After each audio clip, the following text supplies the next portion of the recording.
This event was a workshop on Takoma Park's new Sustainability and Climate Action Plan, and we wanted to hold the workshop to ensure that the plan is representative of the people who live and work in Takoma Park. The city passed a climate declaration that we are in an emergency. We need to take action. We need to take a lot of it, and we need to do it pretty soon.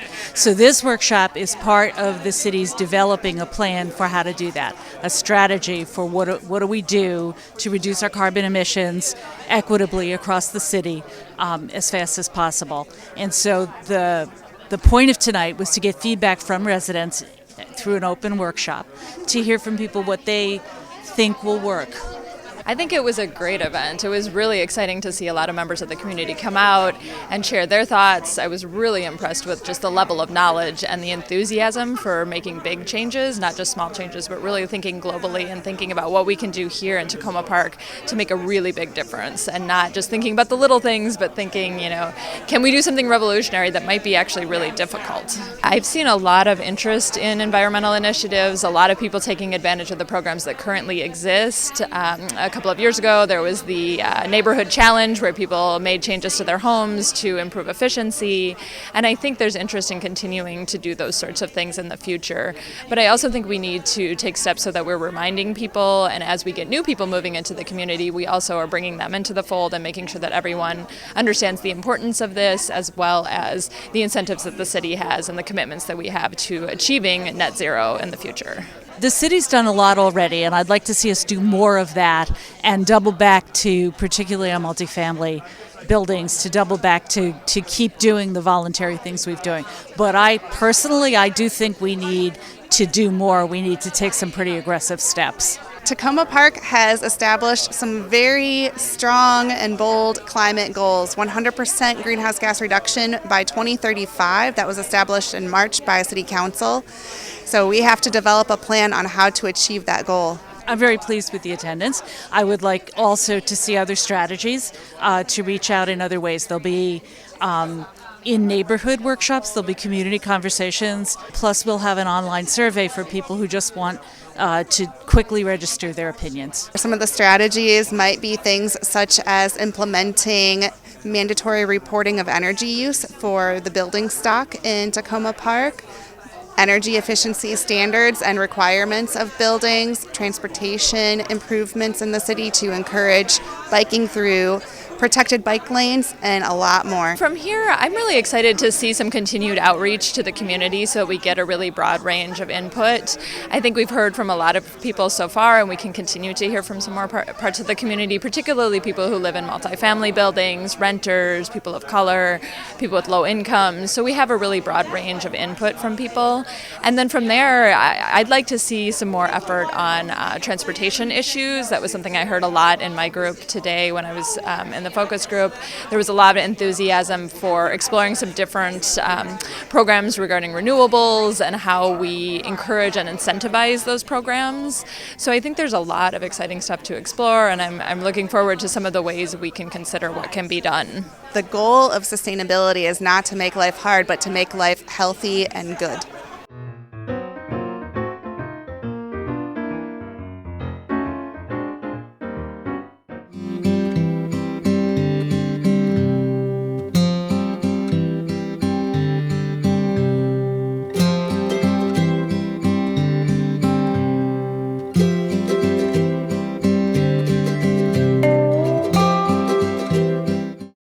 We've been here 112 years, and I have not met an employee who doesn't have some degree of sadness about leaving Takoma Park. So we're very mindful that this is a transition not just for us, but for the community. And there's a lot of people who have worked here a long time, so there are deep, deep roots in Takoma Park. We're excited about the new facility in White Oak, but we realize that it's a period of transition not just for us and for the community. Also want to say that the city has been terrific to work with. Mayor Kate Stewart, Suzanne, the City Council, obviously they're somewhat saddened by this, but we feel good about the fact that we've worked well with them collaboratively and professionally in terms of making sure the community is aware of what's going on. So the services we'll have here in Takoma Park, we'll have an urgent care center that will open Monday morning at 7 a.m. and that will be 24/7. And the city has been working closely with us to identify what cases are appropriate for urgent care versus an emergency department. And if somebody has a medical emergency, they should always call 911. In addition to that, for a period of about 8 to 10 months, we will have some services that are related to the hospital, such as our prenatal clinic for the maternity patients that we care for in conjunction with Montgomery County. We'll also have radiation oncology will be here. There also will be physician offices that will be here for a good while. And then those will move in about 8 months. The urgent care will stay, though. Well, it's easier to get to for the larger community that we serve. The transportation access, the public transportation access in terms of bus access is much better. We'll have all private rooms, all new equipment, and we've struggled with the age of the facility and the challenges of keeping patients warm at times or cool depending on the situation. Elevators have been challenging, so all of those issues go away. Parking is much better, and the facility itself is more welcoming in terms of a light, sort of the natural environment. So all of those things we think give our patients really a better experience. Every employee who has worked here has an opportunity for a job in White Oak, so we're not eliminating any jobs. We think over time the number of jobs in the White Oak campus, including the inpatient hospital and our outpatient service, will grow. But again, it's employees have been taking pictures of the countdown clock that we have. They've been taking pictures in front of the Washington Adventist sign. Everyone is mindful that there is a strong history and culture in Takoma Park, and the care continues. It just continues, and that sense of history continues, but it continues in White Oak. So we're leaving with a degree of high sensibility to the transition that's taking place, sensitivity to the community, and we plan to continue to work with Mayor Kate Stewart, Suzanne Ludlow, the City Council, because Takoma Park is still within our primary service area, so we're going to still be providing care to the residents of the city of Takoma Park. Hey, look, Bye. I've been there over 22 years. 13. So it's going to be, we're going to miss them. It's going to be less work for us, but we're going to miss them. Great.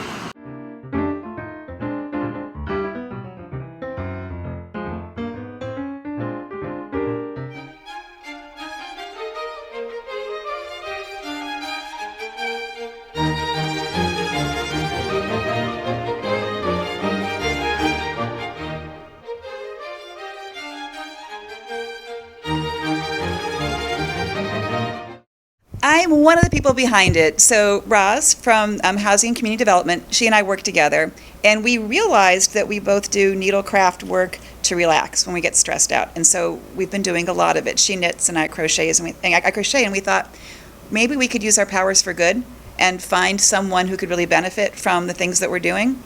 And she had a teacher friend who commented once that in her elementary school class, a bunch of kids showed up on a cold day without the proper gear. So we thought we would look around here in Takoma Park in our own community and see where there was a need. And we did some research on the elementary schools, and we found that New Hampshire Estates Elementary has a really high percentage of kids who qualify for free and reduced meals, which is sort of how you gauge the poverty level at a school. And they had the most need. So we asked them, we said, we would like to do this for you. We would like to outfit your incoming kindergarten class coming up in the fall with handcrafted hats, scarves, and mittens. Would you like this? And they said, yes, please. There is a need for that. So we decided to start getting together with other city staff on our Friday lunch break, and word spread, and we put up a Facebook page so that we could make it more public about what we were doing, and a few other people in the community showed up. And the other nice thing that happened was even people who didn't knit or crochet, but they really supported the idea, they would do things like donate yarn to us. We decided we wanted to do very bright colors, sort of non-gender specific, really bright, happy colors for the kids. So we identified a couple of kinds of yarn for people to send us, and boxes would just show up at my house. of skeins and skeins of yarns that we shared among the group who was doing this. And we know there's other people out in the community, like the Knitty Cats, who have been contributing mittens and things on their own, and not being here with us, but doing things on their own when they can, and then dropping things off with us. So there are 131 incoming kindergartners for this class, and as of today, we're at about 140 sets, just since we started, I think, back in February. So people have really contributed and shown up, and we feel like, if we're going to be doing this anyway, sitting in front of a TV show, or for me, a baseball game, or a city council meeting, or wherever we are, and we're going to be knitting or crocheting anyway, the products should go to help the community. We've also got staff from Public Works who they come when they can. So we've got the Recreation Department and HCD and Public Works have all had folks come here and participate. We've had like 3 or 4 in the community. My daughter, who is both city staff and a community member, has done it. She's enlisted some of her friends, her high school friends, now soon to be college friends, who have made scarves together and have contributed those. We've had people who have contributed 2 pairs of mittens, and others who have made 15 sets of things, and probably 10 or more people who have sent donations to help to give us the materials to do this. I moved to Maryland from Arkansas in October, and I was looking for a way to meet people and also get involved in something that I enjoyed, and I learned about this group, and I liked what the project was that we're working on, the fact that we're doing something for people in the community and the area where I live. And so I got involved with it because I think it's a good way to pay things forward. I've been crocheting for about 45 years, so I don't know that I'm that good at it, but it's not difficult to do what we're doing. I learned from my aunt and my grandmother, and so I just crochet what I want to. I don't read patterns, and so I just look at what they have and try to make something. And fortunately, they're not hard projects. So it's something that I do on my own free time, so it's nice to get together with other people and, do the same thing. I learned to knit in March, coming to Kinderfiber here on Fridays at lunchtime. I learned from Roz, who also works for the city, and have made many things since then to put towards the Kinderfiber project. It's really fun, I think. I have always liked crafting in all different materials and methods, I guess, and had never learned to knit, so it's a new craft for me, but I really enjoy doing it, and I enjoy coming on Friday and having a little social time with everybody who we meet up with. We're making hats and a scarf and mittens for kids at New Hampshire Estates Elementary. Right now I'm working on a hat, so it's a different piece every time, but hats and scarves for me. It took a little while for me to, figure it out and learn it and become consistent. But I'm just kind of making stuff up as I go. I just got some new needles that have a cord. Instead of being a straight needle, they have a cord, and so that's called knitting in the round. So that's my new trick. I don't think it's difficult. I crochet. I think knitting is more difficult. It's the challenges for me are doing things that most people would require a pattern because I don't read them. But I think I've taught a couple of people since I've lived here already how to crochet. I mean, they're learning. They're at the beginning stages. We were discussing today what else we're going to do because we're wrapping up with the current project and what are we going to do next. And, I just learned to knit, so I can't stop now. So, yeah, we're going to find some more good projects to put our skills towards. We've actually been talking about if we want to try to work with the school and maybe the parent community and the teacher community at the school, because we're sure that a lot of the folks there come with skills. I learned from my grandmother. You've talked to other folks here who learned from family members. That's going to be the same things for those families who have students at the school. So maybe we can help them work together to create things that their own community can use, or perhaps create businesses out of it. Separately, we want to keep hanging out on Fridays at lunch and doing this work together because it's fun socially, but it's also nice to just be working on joint projects. So we've talked about providing hats and scarves and gloves for immigrants who are coming up from the border when they get out of detention centers. Maybe we can help. Welcome to the cold place. We have things to keep you warm. There are always needs in hospitals for preemie babies, for instance, the sort of comfort items to help them. There's always projects out there. And it may be that we all get together and we each do our own thing, but we can still be in the same place, working for the community, but in different ways. One of the things that we like about this project is we think it's easily scaled or replicated in other communities. So we're hoping by having a Facebook page that's open to the public, other communities might see what we're doing and say, hey, we can do that to help a school where we are, and use it as a model. So we're hoping that this kind of thing can grow. I mean, since the beginning of time, people have been having sewing circles or quilting bees or whatever, where they make things together and also use it as social time, but products come out of it. So there's no reason why this can't continue in the modern era. And we're still doing it. We're here in our jobs, taking a break at lunch and getting together and building community like a stitch at a time.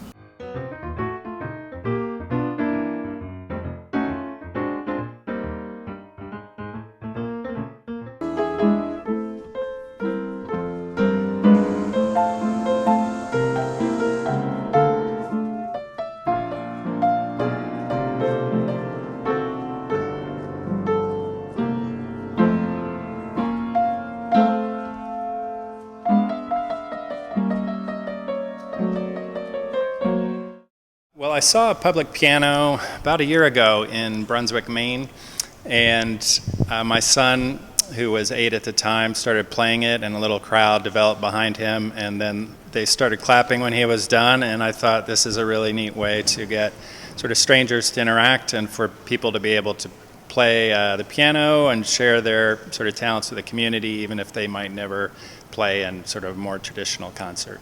So then it took a while, but we issued a call for proposals from artists to paint the piano, and I got a donated piano from a local woman, and then it happened to be in a second floor walk-up apartment, so then the great public works crew took it down a flight of stairs and moved it over to the downtown gazebo.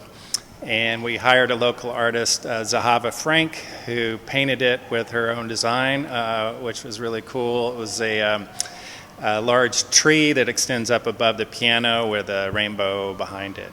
I was inspired by Takoma Park and the art that's already present here, such as the side of the co-op that really shows nature and community, and I wanted to highlight those aspects of Takoma Park. I used just acrylic paint and then a piece of board to add the cutout for the leaves. I had to prime over the wood and then trace out everything, and then paint the base part, then add in the cutout and sort of blend that into the rest of the painting. Okay, it's all yours. Oh, sweet. Whoa. Time never seems so good.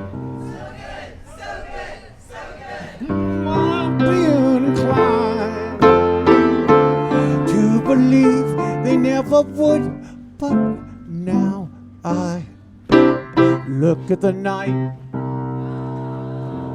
It don't seem so lonely. We fill it up with only two. And when I heard it runs off my shoulder, I don't know when I'm holding you. Warmth, touching warmth, reaching out, touching me, touching. Keep going. I say sweet. Time never seems so good. Yeah, we had, I thought it would be great to have an opening concert to sort of welcome the piano to Takoma Park. It's the first ever public piano we've had and the only one I know of in the area.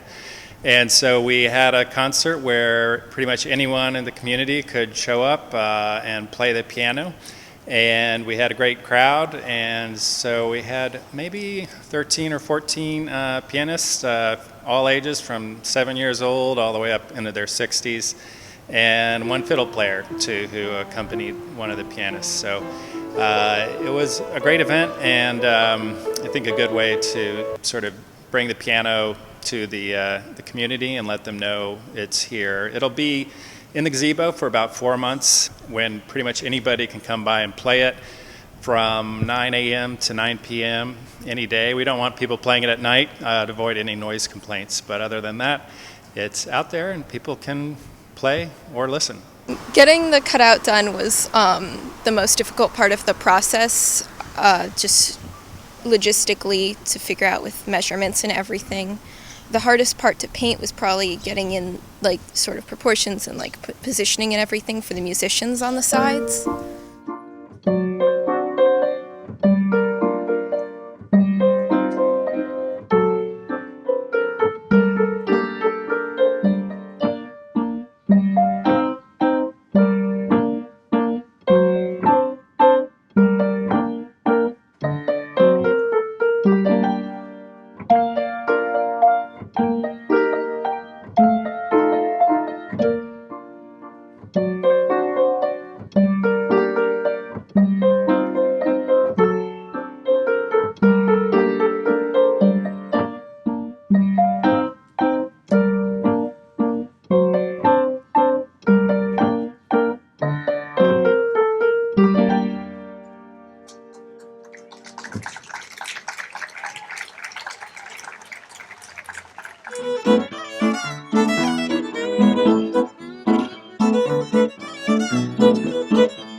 I really loved when it sort of all came together with the front once I had the board attached and the cutout was there, and I could sort of see the whole design coming together how I imagined.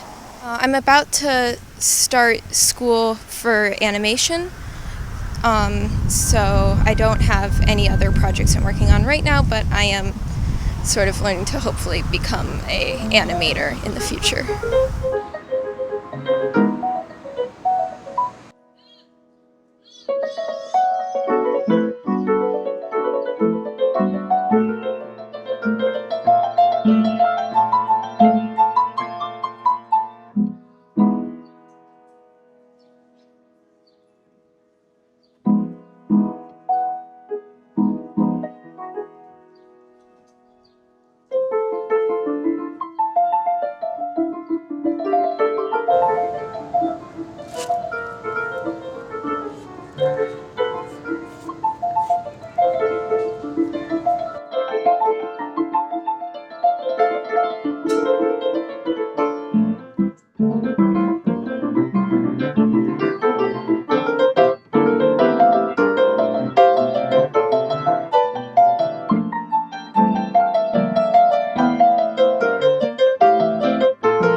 I think it's just a great way to get art and music sort of out of galleries and museums or sort of more traditional concert venues. So when people are just walking down the street, they will see a public piano and maybe be a little surprised or hear some music they didn't expect. I think it's really amazing. I think it's like a really sort of like beautiful way to add to the community, and especially how it's done here in Takoma Park, I really love.